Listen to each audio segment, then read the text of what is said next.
Hi, everybody. Welcome back. This is Tom at Culture Chap. So, today I want to talk about something that might be upsetting, which is theaters closing and the inevitable curiosity about why. I, today in The Stage UK, it has an article about the National Theatre of Wales closing, the English speaking theatre of Wales. And it's very sad, but it's a good article.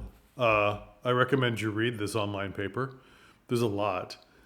And it talks about its current iteration that it will have no more building, it'll have things going forward, not fully in place yet. And there's a lot of companies that are losing their buildings but staying as a company. There's a lot of massive companies. I know that there's Cal Shakes in Berkeley, California, which I had worked at twice. They're gone as well. There's quite a few shocks happening globally as far as very large theaters going out of business.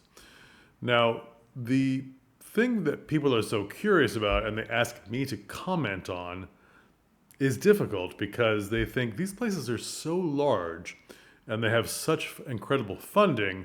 Why would they go out of business? Tell me what's the reason? What's the reason? Well, there is no reason. There's different reasons for different places going out of business.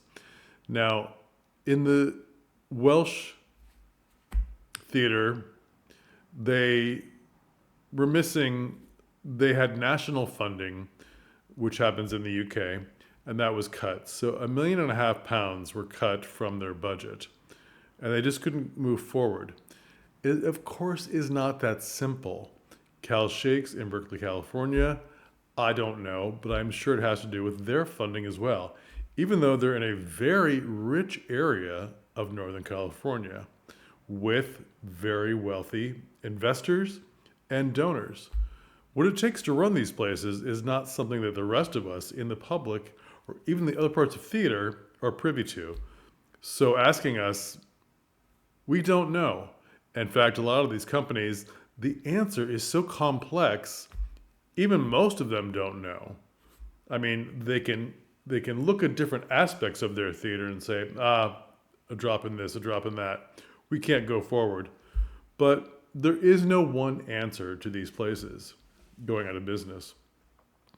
It's after spending time with different donors and different people funding theaters and different development coordinators that help find funding for theaters, I can give you one helpful answer. And I'm not even that privy. When I became a director, I started running in certain circles that the small talk was boring. And it became serious conversations quite quickly, even though a lot of them were not letting out too much information, but just sort of basic information. And one thing holds clear, one thing is a through line between all those conversations, especially from the development coordinators, is that you need funding from a variety of sources.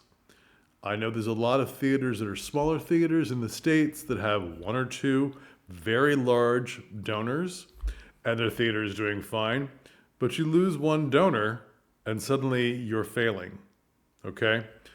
Um, you think you're doing everything right. Why would you lose a donor? Well, maybe the donor is having problems as well. You've decided that this person or this group or this business is so rich, they could never have issues with funding your theater. You never know what's going to happen. So, a variety across the board of different levels of donors, different levels of funding is the way forward. And that's how most of these places are staying in business. They have development coordinators, a development department goes out and seeks the money. Okay. Now I know you think, oh, you said Wales. Didn't the government just fund them and that was enough? No. And when that was removed, which was a surprise to them and to everyone, it was a major hurdle to jump over that they couldn't. Now, it's not to say that there weren't other donors and there weren't other businesses wanting to fund them. It's just it wasn't enough. Maybe their building costs are the biggest cost they have. You think it might be wages, but it's actually just being in that building. You know, theaters are large, and there's a lot of pressure from other areas about taking over this land, that kind of thing. There's so many aspects. But one of the largest theaters I know of, without naming names, it only has about 20 to 25 funding families who own large businesses who need tax write offs, I assume. And this is in the States I'm talking. And I think two of those families ran into financial hardship and their funding was far less, maybe about 90% less, which put that theater in jeopardy. And you would think the way they ran, just some budget cuts, there's such a massive theater and there's so much other money coming in, they'll be fine. Well, perhaps so, but when you're a charitable donation and you have to spend all the money that comes in every year because it's being donated to you so they can get a tax break, and that money has to be used up. Do you see how this system runs? It isn't just like, oh, well, we lost those two. We'll just make it a leaner year for this or that. We'll lay off a bunch of people. We'll do this, we'll do that. And that'll get us through the next 5 years. It doesn't usually work like that. You have to go out and find other funding sources. Or if you're a small theater, you might think you're safe, but you always need to diversify your funding. That's what every development person tells me. That's what every donor tells me. Always. Always. Every donor, every donating business might have huge fluctuations, and you can't count on that. You can't count on their same amount every year or an increase. You can't count on the fact that they said, we will do this donation to you, maybe a couple million, a couple thousand, a couple 100,000 pounds, euros, dollars, whatever. We will do this over a 5-year period. And you feel like, well, it's guaranteed. Even that can go sour. Anything can happen. Your development people, even if you're a small theater, find a development person, chase the money, chase the grants. I know that I'm a little older and I got through university on grants, and they were much easier to get, frankly, before the internet. Now with the internet, now with everybody asking for grants, they're harder to get. I'm not sure if this is true in every country, but it seems to be true in the United States. And I know it's true in France and Italy and Portugal especially, and parts of the UK and Ireland. The grants are not drying up, but they're going for other things, okay? And a bad season can hurt your chances on getting grants, okay? There is no way to program a perfect season that will always please all of the grant people. And those grants that you get every year, they may go another direction because there are different people at those companies pushing the grants different directions for different arts organizations, or maybe they just stop funding the arts altogether and they're pushing that money elsewhere. That's not your fault. And you're never going to know why they decided against you. Most people don't tell you, oh, we're not doing funding for arts anymore, we're doing funding for health. We're doing funding for ballet, we're doing funding for opera and not youth theater or whatever the case may be. You can't kick yourself because you lost funding. You just always need to have that funding churning around, that machine going for your theater, no matter what the size. Whether you're a large theater and a large opera, or you're a small ballet, or you're a community theater thinking, we always run on very tight budgets and we're never going to change. It's always going to be fine. Is it? Is it? Always look for funding. And if you are a small theater or a theater that can't hire a development coordinator or anything like that, start looking to the people that are, pensioners, retirees that used to do this kind of work who are bored. there are a lot of retired people who are bored. I hear it all the time. What can I do for the theater? What can I do?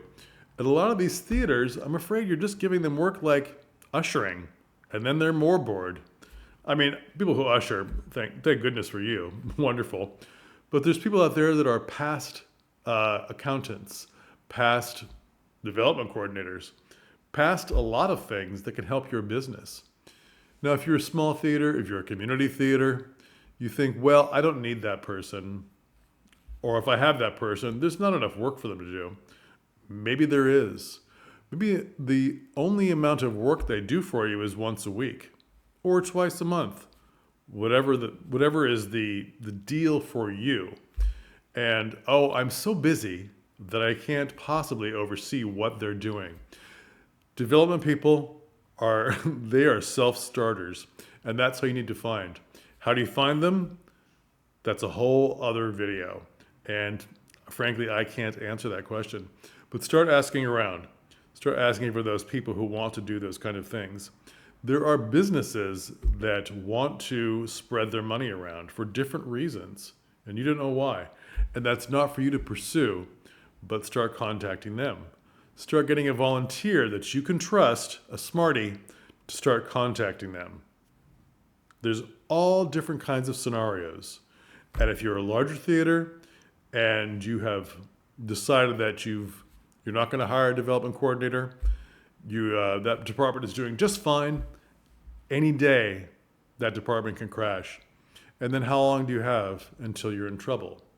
A year? 2 years? 5 years? If you want your theater or opera or ballet to continue, you need to figure this out. Diversify your funding. It really works, okay?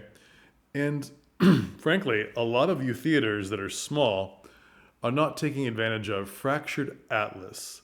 Fractured Atlas, I'll put the link in the doobly-doo below the description, is a company that you can belong to, which gives you that charitable donation status.